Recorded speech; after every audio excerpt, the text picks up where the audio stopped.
I finally understand why entrepreneurship is not for everyone. It almost has nothing to do with business or even making money. I think when most people hear the word entrepreneur, their immediate stereotypical conclusion is to jump to unemployed, reckless, someone who is always inventing, like the mad scientist sitting by themselves in the laboratory testing out different potions and shit. They think of someone just basically taking huge risks and someone who's probably crazy. And they assume the hardest part about entrepreneurship is learning sales, marketing, content strategy, building a product, finances. And yes, those skills are very, very important and they do matter, but that is not why most people quit. Most people quit because of the person entrepreneurship requires them to become. Entrepreneurship is self-development disguised as business. The business is just simply the vehicle that exposes every single weakness that you've been trying to avoid. Like your fear of being seen, your fear of being judged, your impatience, your need for certainty, even your relationship with money, your discipline, your ability to keep working when literally nothing is going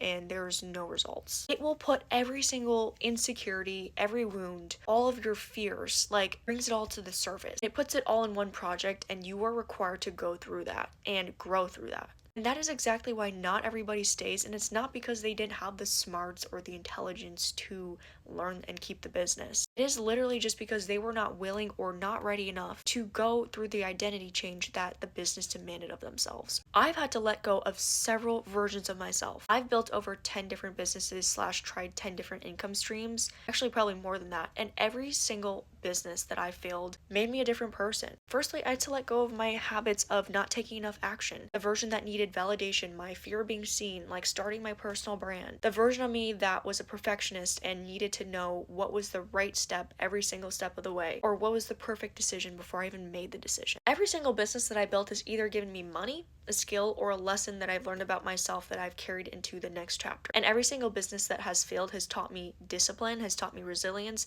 how to articulate myself better, and just become more capable than I was before. And so I think most people ask the wrong question. I don't think the question is, should I become an entrepreneur? I think the question that everybody needs to ask themselves is, am I willing to become someone completely different in order to build a life that I know that I want? Understand that this is a lifelong game. This is a full-on identity transformation. Entrepreneurship will confront your wounds, and eventually the biggest lesson is that you will realize that you are not just building a business. The business was building you.